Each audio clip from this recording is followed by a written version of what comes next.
You want to apply to programs that both support your goals and meet your needs, and where you are competitive based on a realistic evaluation of your qualifications and what the schools are looking for. If I were doing a webinar now, I'd show you a Venn diagram, and one circle would be what you want in a program, and the other would be what the school is looking for. And where those two circles cross, kind of in the middle of my fingers here, that is where you want to be, the intersection of those two circles. Welcome to Admission Straight Talk, the podcast dedicated to graduate admissions and helping you approach the application process thoughtfully and successfully. Your host is Accepted's founder and world-renowned admissions guru, Linda Abraham.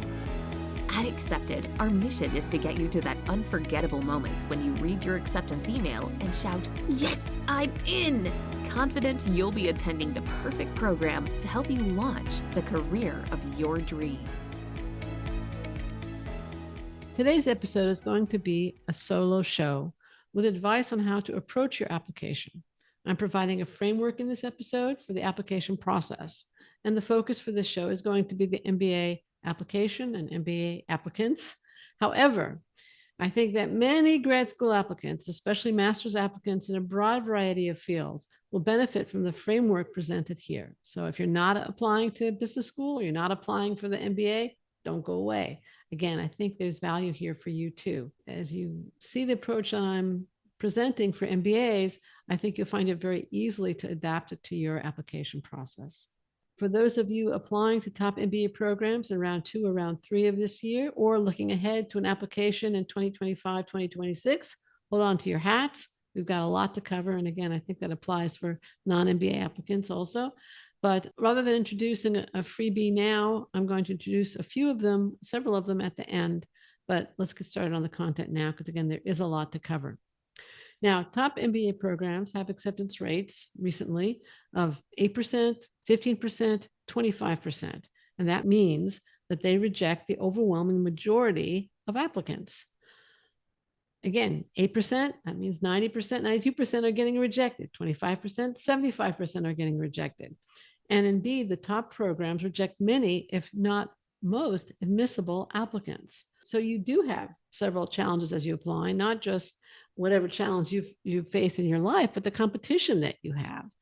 And that's even if you have good stats. And those challenges are even greater if you don't have the good stats.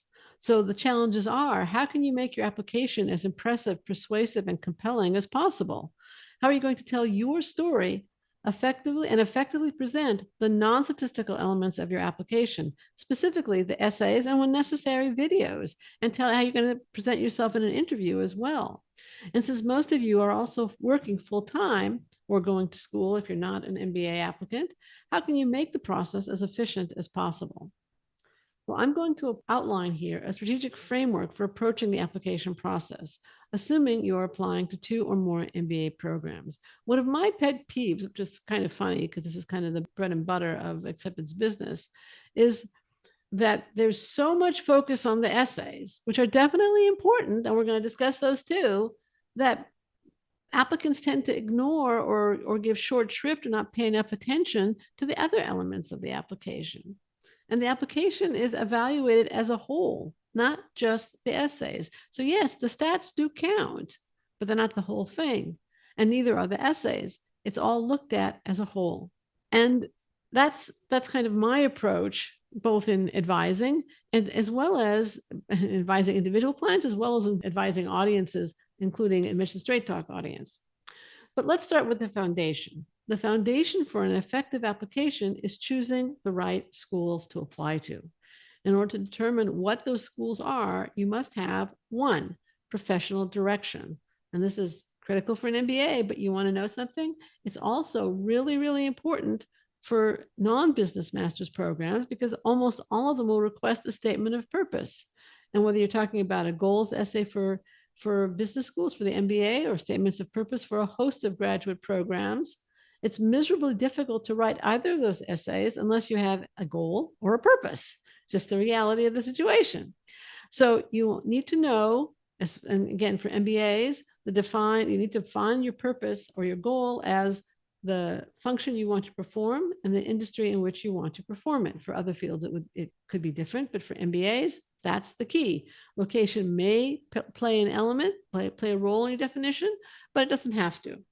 And in any case, you're going to want to select programs that support your goal. 2, you're going to want to have competitive qualifications. And that includes academic qualifications like your grades as an undergrad. And for many people, it's going to also include a test score. We'll get into that a little bit later also. For the MBA, you have to show that you can handle both the quantitative and the communications, the qualitative elements of their program. And then there's the experiential requirements that almost all programs have in one form or another. They're going to want to see, in the case of MBAs, full-time work experience with some relationship, some way that you can benefit or your future goals can benefit from your past experience. It doesn't have to be directly related, but there should be something there. And then they want to know a sense of what's important to you in an MBA program. That's number 3. Is it location? Is it instructional focus and curriculum? And that's usually more important for most programs. What's distinctive about them that appeals to you? Why would you choose them over somebody else? Is it a case method school, a school that emphasizes experiential learning versus lecture versus a combo of all the above? So again, those are 3 elements that you should be looking at when you determine which schools to apply to. Because you want to apply to programs that both support your goals and meet your needs, and where you are competitive based on a realistic evaluation of your qualifications and what the schools are looking for. If I were doing a webinar now, I'd show you a Venn diagram, and one circle would be what you want in a program, and the other would be what the school is looking for. And where those 2 circles cross, kind of in the middle of my fingers here, that is where you want to be, the intersection of those 2 circles. And when you apply, you can apply, in my opinion, it makes sense to apply to 1 to 2 aspirational schools, your dream schools, where maybe you don't, your stats aren't so matching, if you will, or your qualitative experience is not quite what they want. But unless you are very open to the possibility of rejection and reapplication, I would say the majority of your schools, of your applications should go to schools where you are competitive. Now, that would be 3 to 4 competitive programs, and those are programs where you are competitive based on the school's quantitative and qualitative class profiles, and you can find that on the web very easily. And then 1 to 2 safety schools. Safety schools are not schools that you would never attend. That's not safety. That's being rather silly, if you ask me. They are generally highly ranked in your area of interest or your region, if that's important to you, but are not ranked as well overall as maybe your competitive or your top choices. So applying to appropriate schools is step number 1 to applying effectively. And then how do you build on this foundation? Well, you want to learn about the programs to ensure that they really are the right schools for you. And then to ensure that you can show that you are a well-informed applicant, a motivated applicant, a serious applicant, and that you have what the school is looking for in terms of cultural fit, values, mission, and the opportunities that the school provides and that you're looking for. Previously, you really looked at what the school is offering you. Now you need to examine what the typical students offer to it. Yes, what the typical student brings to the school, gives to the school to enable yourself to show that you too have those qualities. So how would you go about doing that? How do you deepen your understanding of the school? Well, attend events sponsored by the school. You want to learn as much as you can about the programs beyond the website. So attend admissions committee events, both offline if they're convenient and online, which are almost automatically convenient, because these will provide you with insight and help you choose where to apply, basically confirming the research you've done to date, and will ultimately help you decide where to attend if you have multiple acceptances. And finally, they will help you write your essays questions, response to essay questions, and also respond to interview questions when you're invited to interview. This research is important. Take notes so that you can look back and say, oh, this is what I really liked. This is what really appealed to me. And you can bring that to bear when you're writing your essays or, again, when you're preparing for your interviews. You want to be able to not so much spit back the school's website or even spit back their presentations, but you want to demonstrate interest to the schools, and by attending these events, you're doing so. And some schools definitely weigh demonstrated interest, not all. Another way is to follow them on social media. But the main purpose of these visits, attending these events, etc., is to inform yourself so that you can make the best decisions and that you can then provide the best answers to questions in the application. Again, don't spit back their websites. They know their websites. But when you know what they're looking for, you can choose from your life the experiences that best demonstrate that you will bring to the school what they're looking for. Now, the schools provide lots of information about the programs as well as advice on completing their application. And they also provide events with perhaps even opportunities to meet current students or recent alumni. Take advantage of that information to ensure that you are making a wise investment in your MBA education and to improve your chances of acceptance. That's really what all this research is about. Now that you've done this research and you know and again, what are the schools that you should apply to? I kind of said so before. Here are the criteria that should guide you, and it's a review. The school's success in placing grads in positions and companies that you want to work for. The curriculum. What are you going to be studying and how are you going to be studying it? Does it appeal to you? Is it going to teach you what you want to learn? And then extracurricular clubs, activities, events, treks, competitions. Do they support your goals and match your interests? And finally, as I indicated before, your qualifications and competitiveness. For now, you may find the following resources helpful in determining where you should apply. The last one is free. The first one is a fantastic investment in your professional future, but can start with a free sample, so to speak, and I'll get to that a little bit later. The first resource for you is Accepted's individual advising with an experienced MBA admissions experts that you may apply to the best program for you. And you can learn more about that at accepted.com/MBA/services. And more on the free option, the free sample later on in the episode. The free option is Map Your MBA. And this is a short and sweet 6-question quiz that will test and provide advice on how you should approach your MBA application, and very much based on today's episode. Just go to accepted.com/mapmba. Again, that's accepted.com/mapmba for the free resource, and accepted.com/MBA/services to explore accepted services. And the services are one-on-one, by the way. Once you know where you want to apply, what's the next step? Decide what you want each school to know about you based on the questions in the applications and the different opportunities that applications make available for you to present yourself. Now, note what I did not say. I think that's kind of important too, because these are really common errors that we see applicants make all the time. I didn't say that you should ask your friends what's cool in MBA admissions and make sure you present it. I didn't say talk to your cousin 3 times removed or take a poll on Facebook of your Facebook friends as to what you should write about. I didn't say present yourself so that your application matches what you think the admissions committee wants to read. And I didn't say dive into the writing process, emphasizing the one achievement that you're most proud of throughout your application so that your personal brand is clearly associated with that one accomplishment. I didn't say any of those things. I didn't say it for a very simple reason. Schools want to meet you through your application, not someone else. You want to present your best self, to be sure, but make sure the person in the application is recognizable to you. And if you look in the mirror, if you put your application in the mirror, it should just look like you. Maybe not have all the detail, but that should be you. You want to come across as a genuine, thoughtful, multidimensional human being, which is why I don't like the whole personal branding approach, because it tends to be very unidimensional.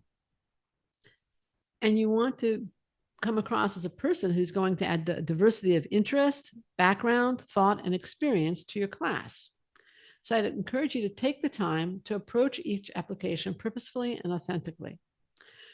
What is the best way to go about the advice that I so glibly gave a second ago?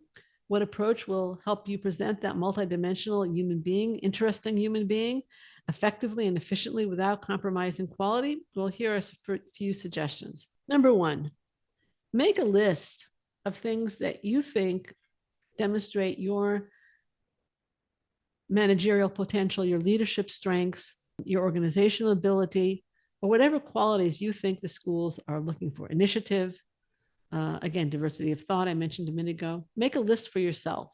You can do that using a spreadsheet. You can use that doing any number of media, but create a spreadsheet for all the written or visual portions of the applications. And then look at the list you made of everything that the school might want to know about you. And going through the spreadsheet, take the items that you feel best answer the individual questions and show fit with that specific school, so that each element in the application is adding to the reader's knowledge of you. In the end, the metaphor that I like best is a jigsaw puzzle. Each piece in the jigsaw puzzle is distinct. There's minimal overlap. There's no overlap in a just jigsaw puzzle. There might be a little bit in your application, but there should be minimal. And they fit together. And they fit together to form this wonderful picture of whatever, in this case, of you. But if you think of a jigsaw puzzle, they're usually rather pretty. They're attractive, and that's what you want to be in your application. So plan how each element will add to the reader's knowledge of you by inserting the different experiences from the first spreadsheet and insights I might add that you intend to include in the application's different boxes, essays, and answers. And in particular in the essays, or where you have opportunity, or even sometimes short answers, you don't want to just say what happened. You want to say what you learned, or what the results were, or how you felt, or how somebody else felt. It doesn't have to be a book about it, but again, there has to be a little bit of analysis in there too. What was the outcome? And not just results, sales increased 10%, but did the company adopt your process, whatever it might be. What it's not where you approach each application as a series of discrete tasks that are unrelated, in which case you can have duplication because you're checking off the list like a to-do list, or you can have duplication that way also, because you think, oh, this answered this question well, this answered this question well, and great, they know about that one experience really, really well, but what about all the rest of you? They don't know anything about it. Again, inevitably you're going to have a little bit of overlap, but you want to try and minimize it because each element should add value. You also don't want to approach the application process like a productivity challenge, okay, where you batch all the leadership questions, you write it out and just stick them in, and then all the failure questions or all the diversity questions or all, whatever it is, difficult interaction questions. You don't want to do that because, again, nobody's going to read them like that, and you're going to inevitably have duplication if you do that, or you're going to miss things in any given application. So approach each application separately. You may end up adapting essays from a previous application to a newer application. That's okay. But if you do that, make sure you change the school name, please, first before you do anything else. And that's okay as long as you do it well. But each application has to be viewed separately. Application real estate is valuable and it's scarce, and every question is there for a reason. You want to, as I've said 1,000 times now, you want to minimize duplication and have every element add value, just like a puzzle piece. Furthermore, each application is somewhat different, and you want to authentically show fit with the programs that you're applying to. Consequently, you need to approach each application as a distinct project. So you start your writing by strategizing how you want to use each application element to create that wonderful portrait of you, like the jigsaw puzzle. And then you start writing the essays, the short answer questions, and when relevant, perhaps a script for a video, or at least an outline for a video, so that each application presents you most effectively and most efficiently for each program. Again, if you'd like help strategizing and then editing your essays, check out Accepted's most popular services. We have application packages, hourly advising, and hourly editing, and resume services and interview prep. So you can choose a lot or a little, whatever works for you. It's all available at www.accepted.com/MBA/services. Again, that's accepted.com/MBA/services. So you write the essays, your responses to short answer questions, and you fill in the boxes. You polish your resume, and you think your applications are ready for prime time. They're ready for you to hit submit. But should you? Shouldn't you check them? Check everything? And if so, what is the best way to check your applications? Well, is spell check sufficient? No. Here are my recommendations for a comprehensive check of your application before submitting it. Again, I'm trying to present to you a real strategic approach to the application, not just checking the essays, checking the whole thing. So I recommend that you review the application in 4 steps. I guess 4 is the number for the day. Number 1, review the application as a whole to ensure that each element is adding to the reader's knowledge of you and shows fit with the school you're applying to and provides information requested. That goes without saying. As I've said before, you want to minimize duplication. And then ideally, I would say put it away for a day. If you don't have a day, then how about an hour? And move to step 2. Step 2, critique each essay or short answer piece to ensure that it is a coherent piece of writing that A, answers the question posed, reveals something distinctive and interesting about you, has a clear theme, logical structure, an engaging opening, and conclusion that concludes. So we're looking at each element, especially written element, separately, but we're not really checking grammar and style, and we're not looking at the whole application anymore. We're looking at each written element to make sure it's a good piece of writing. Then wait a day, or at least an hour, and then line edit. This is step 3. Each essay to correct for wording, spelling, grammatical, and syntactical errors. Now, here's the switch. Number 1, don't read it on the screen. Do not do this on the screen at all. What I'd suggest you do is double or triple space the essays in this case, or short answer questions as well, or your resume for that matter. Print it out and move away from your desk and the screen. Take yourself a pen or pencil and read it out loud, because your ear will check all kinds of things that your eyes are going to miss on the screen. Read it slowly, read it out loud, and pay attention to the grammar that you put in there. Read it according to the way you've written it. When you find an error, circle it, or if it's real quick, make a change, and then go back and correct it on the computer, on your whatever it is, Google Docs, Word, whatever you're using, whatever the Microsoft equivalent is. Unless you made very few changes, I would repeat the process again. Go out, go move your chair, go to a different place, and read it out loud with a pen handy to mark errors or things that you want to change. And then go back and fix it. And if there's very few changes, then you can already check it on the screen just to make sure that you got the changes you want. But if there's still a fair number, rinse and repeat and go over it until you're really happy with it. And then the last step, the fourth item is review the rest of the application to ensure that there are no typos or spelling errors in, your name, your address, your parents' information, all the really small boxes. Go back and check those. If you want to submit a polished application, take the time to review it thoroughly, but not just kind of skim it. That's not going to do you any good. Review it on a macro level and on a micro level, and don't review it at the last minute in a big rush. Allow time between the reviews to restore your critical eye, to restore your objectivity, and also not to be in that panic mode that you got to get it in before the deadline. Don't wait till the last minute. And then finally, don't submit it if it's due on 11:59 p.m. Do not submit it at 11:55 because the servers are likely to be overloaded. Try and submit it the day before or that morning or something like that so that you're not in a panic mode. Now, I've really dumped a ton of information on you and probably could have gone into more depth on any of the individual points.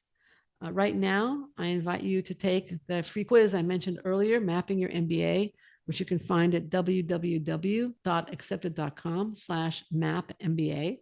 It will give you a chance to see how well you've absorbed the material presented this morning, as well as access to additional resources, both free and paid, that will assist you in applying successfully and efficiently.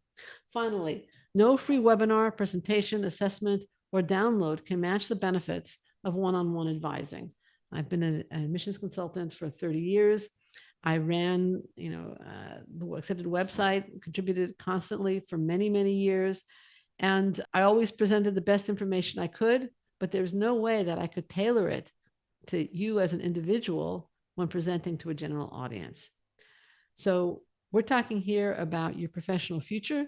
Unless you've done MBA admissions successfully for decades, as I have, and as has the staff at Accepted, you can't match the experience of Accepted staff, many of whom are former admissions directors, and almost all have years of experience as admissions consultants. So whether you want comprehensive assistance and guidance with every step of the application process, either on a flat feedback package basis or on an hourly fee basis, or you just want us to review and edit your essays or provide a mock interview, there is an option for you at www.accepted.com/MBA/services. Now, I mentioned earlier that there is a way for you to sample acceptance advising. And again, this is an investment in your future. If you want to try us out for free, you can. Just sign up for a free 30-minute consultation. Prior to the free consultation, you can review consultant bios, choose whom you would like to work with, and have a first free call with one of them. Or if you prefer, you can sign up for a first free call with me, and then I will refer you to the consultant I think would be best for you to work with, whatever you prefer. Whether with your preferred consultant or with me, during the free consultation, you can ask for a profile evaluation and discuss service options to determine what works best for you. To access your free consultation, please provide the information requested at www.accepted.com/free MBA call. Again, that URL is www.accepted.com/free MBA call. You can also obviously do it from the MBA services section, www.accepted.com/MBA/services. We're going to include links in the show notes to Accepted's MBA services, the free consultation page, and the free resource that I mentioned, the Map Your MBA quiz. Listener, I want to thank you so much for joining me today for the 594th episode of Admission Straight Talk. If you found the show helpful, please tell your friends about it. They will thank you, and so do I. This is Admission Straight Talk produced by Accepted, and I'm your host, Linda Abraham. I'll talk to you again next week.